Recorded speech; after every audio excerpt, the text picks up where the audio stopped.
Hindi stories. Chikoo Gauriya और सुनहरी आशा। हरे भरे जंगल के बीचों बीच एक सुंदर पेड़ था, नीम का। पर उसकी शाखाएं इतनी फैली हुई थी कि पूरा आसमान झलकता था। उसी पेड़ पर रहती थी एक नन्ही गौरैया, जिसका नाम था चिको। चिको हमेशा खुश रहती, मीठे सुर में चहचहाती और सबको मुस्कुराने पर मजबूर कर देती।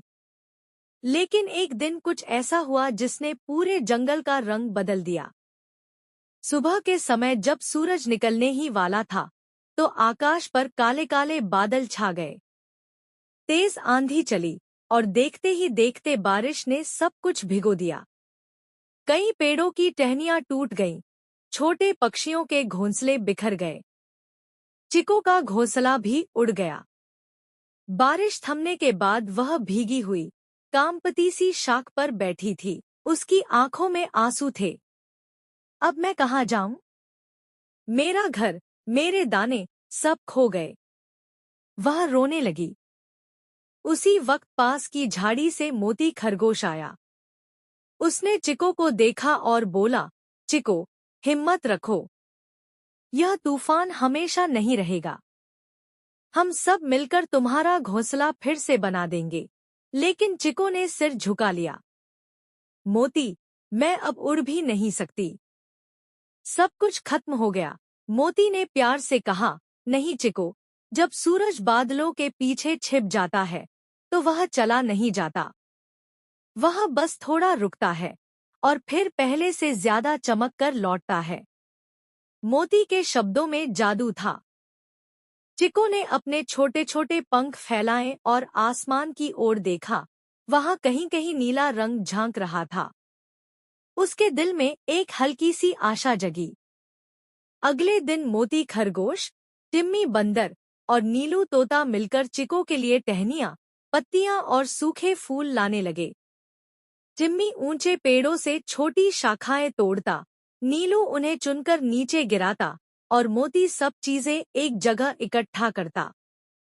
चिको भी धीरे धीरे मदद करने लगी। उसने अपने छोटे पंखों से पत्ते उठाए और बोली, मैं भी अपना घर बनाऊंगी। अब मैं डरूंगी नहीं। 3 दिन तक सबने मेहनत की। चौथे दिन जब सूरज चमका, तो नीम के पेड़ की ऊंची शाख पर एक नया, सुंदर और मजबूत घोंसला बन चुका था। चिको उसमें बैठी और बोली, मुझे लग रहा है जैसे मैं फिर से जन्मी हूँ। नीलू तोता हंसकर बोला, देखो, अब तो तुम्हारा घर पहले से भी सुंदर है। टिम्मी ने कहा, हाँ, क्योंकि इसमें हमारे प्यार और मेहनत का रंग मिला है। मोती खरगोश बोला, और तुम्हारी उम्मीद की रोशनी भी। दिन बीतते गए।